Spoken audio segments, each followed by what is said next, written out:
Good morning, students. On the behalf of Srisindra College of Commerce, Management and Computer Education, I, Umi Sangvi, warmly welcomes all of you. The department is Management, class is BBA Semester 4, subject is Economics for Business Decisions. આ સબ્જેક્ટની અંદર અમે ચાર અલગ-અલગ faculty અલગ-અલગ unit તમને ભણાવવાના છીએ. મારે તમને કરાવવાનું છે second unit, Unit 2. In last lecture, we have started Unit 2, Pricing Policies. Today is our second lecture, it's part 2.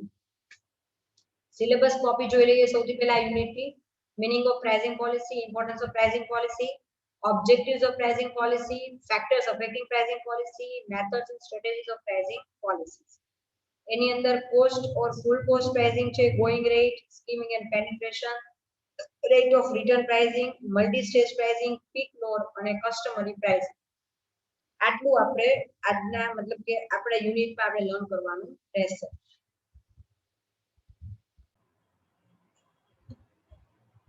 In last session we have covered the following topics: meaning of pricing policy, importance of pricing policy and objectives of pricing policy.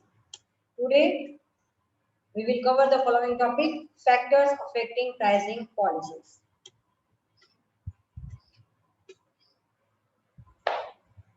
As a reference book, we are using Economics for Business Decisions, BBA Semester 4, C. Jamnadas and Companies. Page number 52 पर આવી જજો. Factors affecting pricing policy. Determining price for the product is very complicated problem issue for a producer because before deciding the price, the producer has to consider many factors. સૌથી વધુ કહેવાય ને કે માથાનો દુખાવો જેવું કામ અથવા વધારે ટેન્શન વાળું કામ હોય ને કોઈ પણ ઉત્પાદક માટે એ જે ઉત્પાદન કરી રહ્યો છે જે પ્રોડક્ટ એનો ભાવ નક્કી કરે.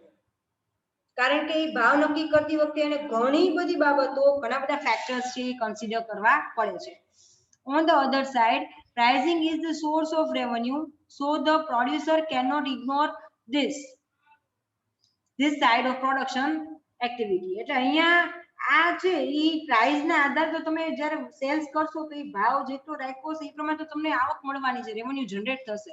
એટલા માટે તમે ભાવ નક્કી કરવામાં કોઈ પણ પ્રકારની તમે કોઈ કામમાં ધ્યાન નથી આપવું એવું તમે કરી શકશો નહીં. So the producer cannot ignore this side. તમે એને ઇગ્નોર કરી શકતા નથી. Let's examine some main factors which affects the pricing policy directly or indirectly. કેટલીક બાબતો સીધી કે આડકતરી રીતે અસર કરતી હોય છે. તો આ તમામ બાબતો ફેક્ટર્સ છે કે જે અસર કરે છે કિંમત નીતિ ભાવ નીતિ નક્કી કરવા માટે એને આપણે જોઈએ. સૌથી પહેલું છે objective of business.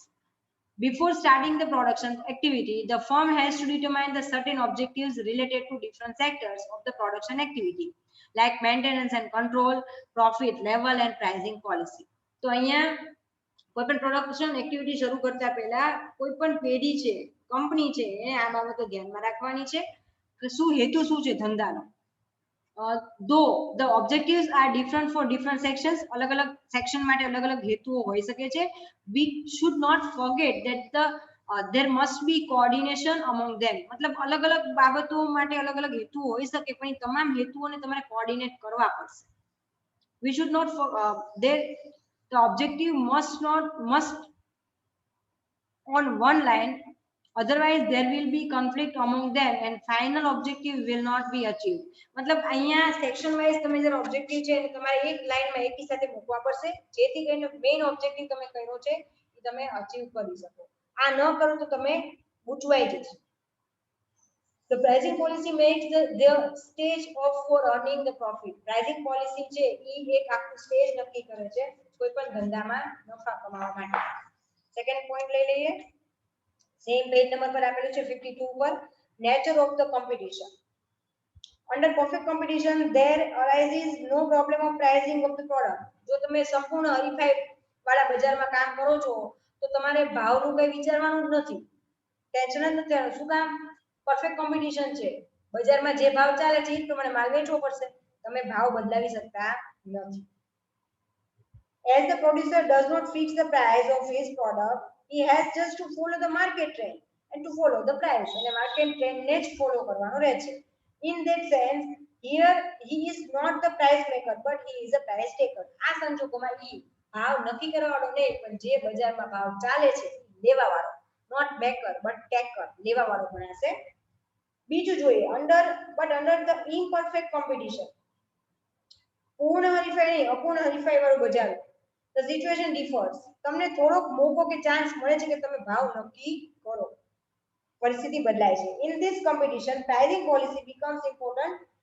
એવા ટાઈમે પ્રાઇસિંગ પોલિસી છે મહત્વની સાબિત થાય છે to operate in the market, માર્કેટમાં સર્વાઇવ કરવા માટે અને વધારાનો માર્કેટ શેર કવર કરવા માટે.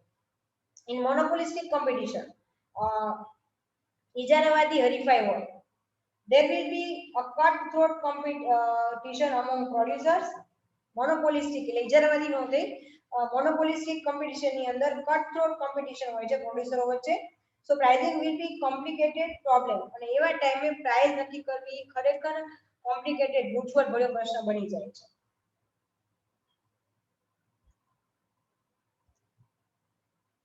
In monopoly, હવે આવ્યું monopoly એટલે કે ઇજારાવાદી. Monopoly, there will be no problem about the pricing because that price policy remains in the hands of the monopolist. જે ઇજારાવાદી બજારમાં હું સપોઝ ધંધો કરું છું તોય મારે ચિંતા નથી કરવાની, કારણ કે હું જે ભાવ મૂકીશ એ ભાવે માણસો વસ્તુ ખરીદશે એટલે મારે બહુ ટેન્શન લેવાની જરૂર નથી. In oligopoly competition ની અંદર there will be a price rigidity because increase or decrease in the price will not be beneficial for the producer.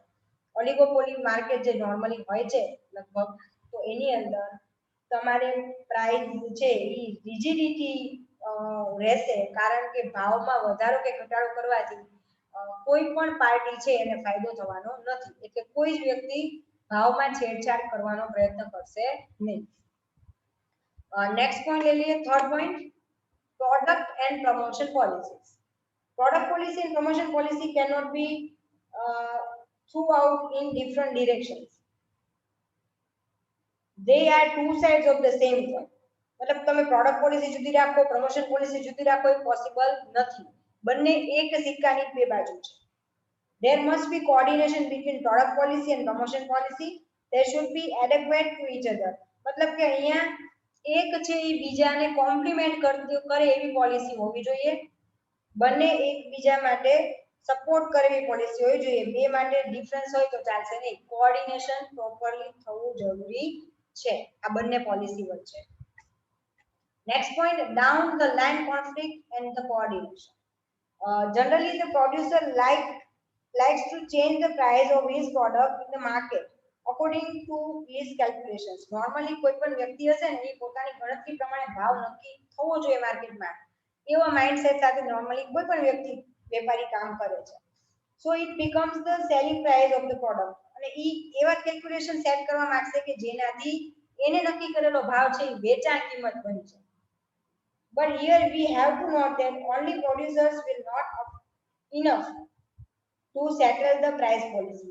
પણ આપણે એક વસ્તુ ધ્યાનમાં રાખવી પડશે કે જે ઉત્પાદક છે એ જ ક્યારેય એક ભાવ નક્કી કરવા માટે મહત્વનો પરિબળ કે ફેક્ટર હોતો નથી, બીજી બાબતો પણ મહત્વની હોય છે.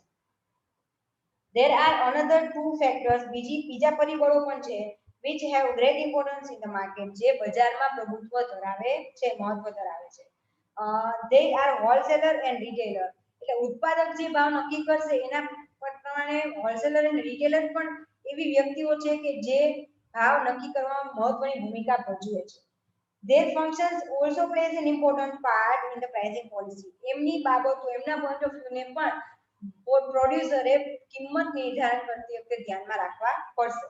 They must have an amicable settlement between wholesaler and retailer. અહીંયા ઉત્પાદક છે ઉત્પાદન કરીને મૂકી રાખે, પણ જો હોલસેલર કે રિટેલર ને પ્રોફિટ માર્જિન એમને જેવું એક્સપેક્ટેડ છે નહીં મળે તો તમારો માલ પડ્યો રહેશે, વેચાશે નહીં.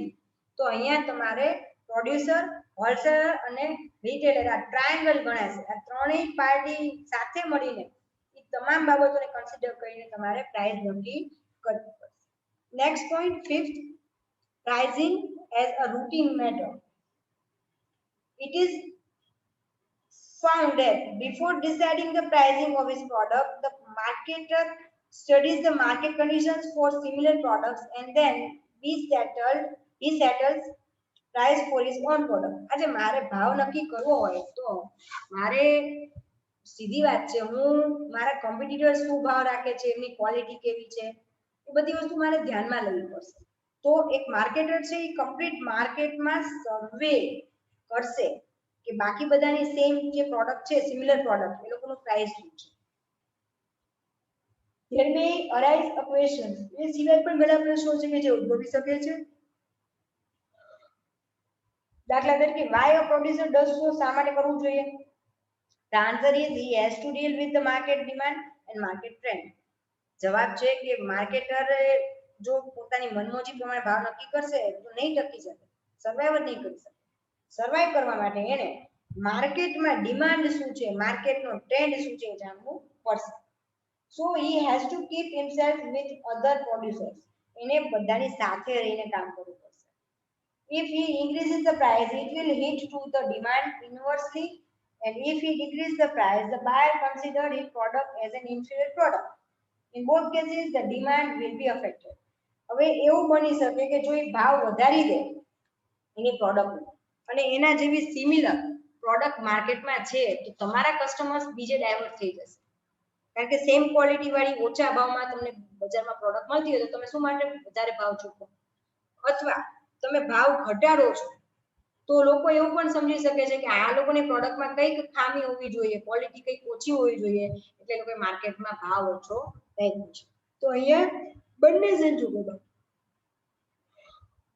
ભાવ વધારો એટલે કે પ્રાઇસ ઇન્ક્રીમેન્ટ અને ભાવ ઘટાડો એટલે કે પ્રાઇસ ડિક્રીમેન્ટ છે એ એના માટે નુકસાનદાયક સાબિત થાય છે.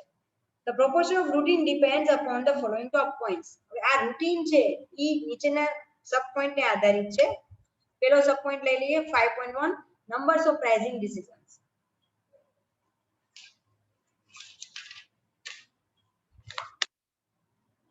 Some firms produces multi products. Now the firm has to take decisions for each product pricing. ઘણી પેઢી એવી હોય છે કંપનીઓ કે જે એક ની એક કરતા વધારે પ્રોડક્ટ બનાવતી હોય છે અને એને તમામને લગતા નિર્ણયો લેવા પડશે પ્રાઇસને લગતા. The firm fixes one price policy for an important product and then it will be applied for other multi products. જે મેઇન પ્રોડક્ટ છે એના માટે એક પોલિસી નક્કી કરશે અને ઈ જ પોલિસી આગળ જતા બાકીની પ્રોડક્ટને પણ એપ્લાય થશે. There will be a routine pricing among all sub products. અને અહીંયા એક રૂટીન પ્રાઇસિંગ સેટ થઈ જશે તમામ પ્રોડક્ટો વચ્ચે, પેટા પ્રોડક્ટ વચ્ચે. Second point, availability of adequate and reliable data on demand aspect.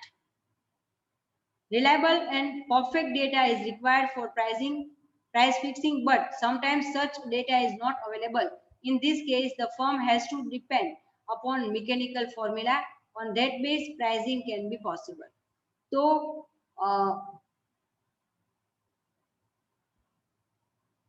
કોઈ પણ ભાવ નક્કી કરવા માટે તમારી પાસે સાચો અને વિશ્વસનીય પરફેક્ટ માહિતી હોવી જોઈએ.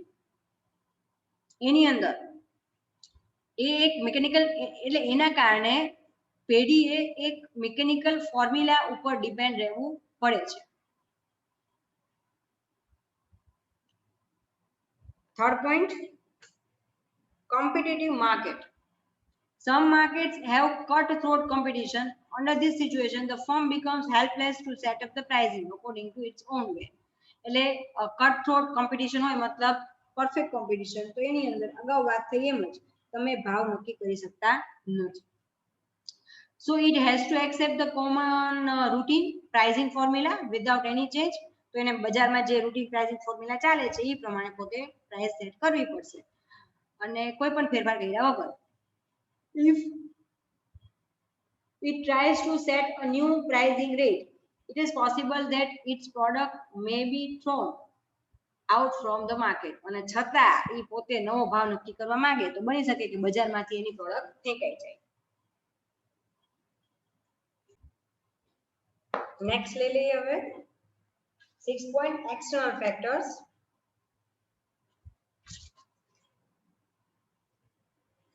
There are some external factors which also affects the pricing policy of the firm. They are under. હવે આ જે કીધા ને એ ઇન્ટરનલ ફેક્ટર્સ હતા. હવે એક્સટર્નલ ફેક્ટર્સ લઈ લઈએ. બાહ્ય પરિબળો. કેટલાક એવા બાહ્ય પરિબળો છે કે જે ફોર્મને લગતા નથી, કોમ્પિટિશન લગતા નથી, માર્કેટને લગતા નથી, પ્રોડક્ટને લગતા નથી, છતાં એ એપ્લાય થાય છે, અસર કરે છે, જેને તમારે ખાસ ભાવ નક્કી કરતી વખતે ધ્યાનમાં રાખવા પડે છે. First point, demand elasticity and supply volume of the production. Demand elasticity એટલે જે માંગ છે એની elasticity, and supply, demand and supply જે રૂલ છે, મતલબ કેટલા પ્રોડક્શનનો કેટલો પોર્શન તમે સપ્લાય કરી રહ્યા છો અને સામેની ડિમાન્ડ કેટલી છે, ડિમાન્ડની માંગની સ્થિતિ સાથે. According to the elasticity the price of the product is determined. અને એ ઇલાસ્ટિસિટીના પ્રમાણે કોઈ પણ પ્રોડક્ટનો ભાવ છે એ નક્કી થાય છે. If the producer does mind the elasticity, જો ઉત્પાદક છે એ આ ઇલાસ્ટિસિટીને ધ્યાનમાં લે છે, in the economy also determines the level of their purchasing capacity. Sorry, if the producer does mind the elasticity and he sells his product, the result may come that his product may not be accepted by the consumer.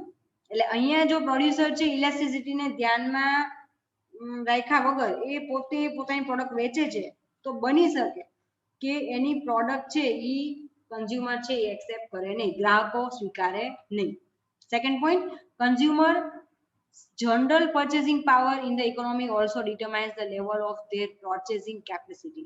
मतलब purchasing power, ખરીદ શક્તિ.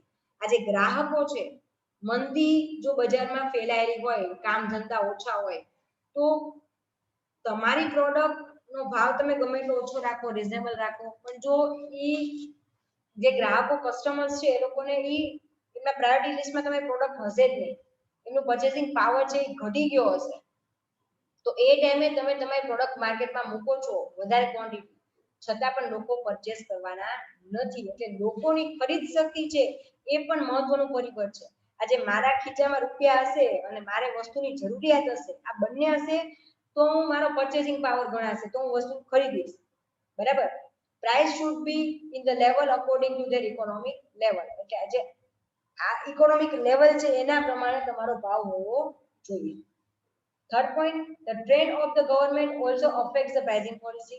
Government દર વખતે અલગ અલગ taxation policy બધું develop change કરતા રહેતા હોય છે, તો એનો ગવર્મેન્ટનો ટ્રેન્ડ શું છે, એનો એપ્રોચ કેવો છે એ પણ મહત્વની બાબત છે, એ પણ અફેક્ટ કરે છે. The government keeps an eye on the prices of essential commodity. જે જીવન જરૂરિયાતની વસ્તુઓ છે એના ઉપર સરકાર હંમેશા પોતાની આંખ, નજર, બાજ નજર રાખે છે. It controls the level of pricing by imposing various rules and regulations. અને એ જે જીવન જરૂરિયાતની વસ્તુઓ છે, એસેન્શિયલ કોમોડિટીઝમાં જે બાબતો આવે છે, પ્રોડક્ટ આવે છે, એનો એ ક્યારેય બહુ હાઈ પ્રાઇસ રાઇઝ થવા દેતી નથી. એના માટે એ હંમેશા એને કંટ્રોલ કરવા માટે અલગ અલગ પ્રકારના રૂલ્સ એન્ડ રેગ્યુલેશન્સ એ અમુક સમય બહાર પાડે છે. It does not allow the firm to set pricing freely. અને એના કારણે કોઈ પણ પેઢી પોતાને મન ફાવે એ પ્રમાણે ભાવ રાખી શકતી નથી. In conclusion, હવે ટોપિક પૂરો કરીએ છીએ.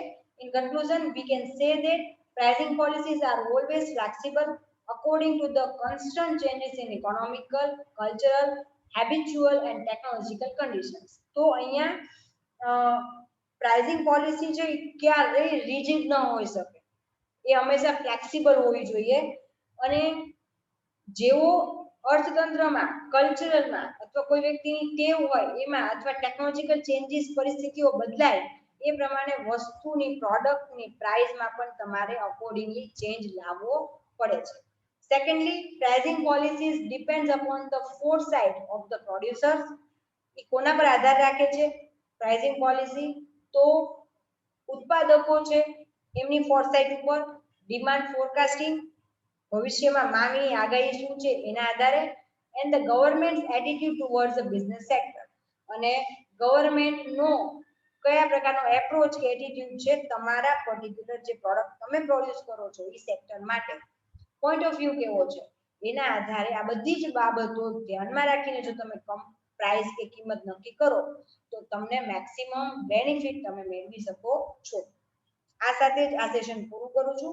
Back to back next session આપણે લેશું ટૂંક સમયમાં આજના દિવસમાં, જેમાં આપણે નેક્સ્ટ પોઈન્ટ ડિસ્કસ કરશું. આઈ હોપ કે તમને સમજાણું હશે. Have a great day. Stay safe, stay at home.